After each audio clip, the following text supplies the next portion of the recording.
Dopo aver lasciato Forcella Lavaredo con le rispettive 3 cime che vedete alle mie spalle, seguo il sentiero che mi porta in direzione del rifugio Locatelli, solo che a differenza del classico sentiero turistico resto leggermente più in alto, quindi alle sponde del Paterno che in questo momento sovrasta la mia visuale.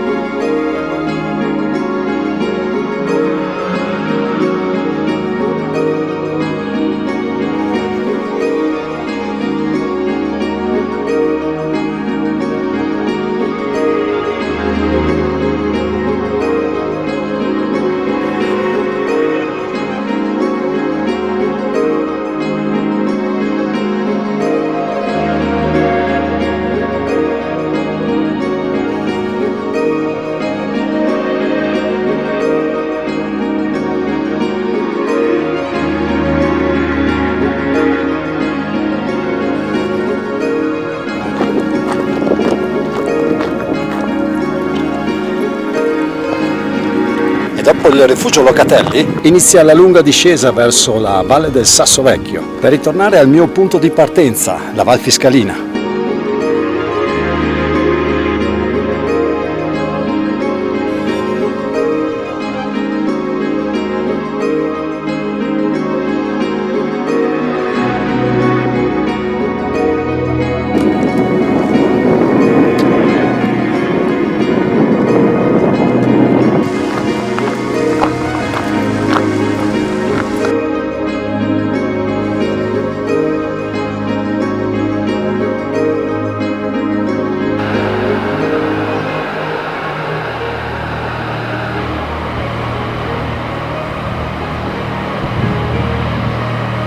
I 4 rifugi allora, circa 7 ore e mezza di cammino complessivo, senza considerare le soste che ho tenuto durante i transiti. Un dislivello di circa 1200 metri, considerando la Val Fiscalina, punto di partenza, situata a 1400 metri. E quello che è stato il punto più alto dell'intera escursione, cioè il transito al rifugio Pian di Cengia, a circa 2500 metri, poco più. Devo dire un itinerario molto impegnativo se affrontato in una sola giornata, per cui lo consiglio unicamente in un solo giorno a chi è in una buona condizione fisica, mentre per chi vuole affrontarlo in tutta tranquillità realtà l'ideale è gestirlo in un paio di giorni, tenendo magari come punto di riferimento per una notte il rifugio Pian di Cengia.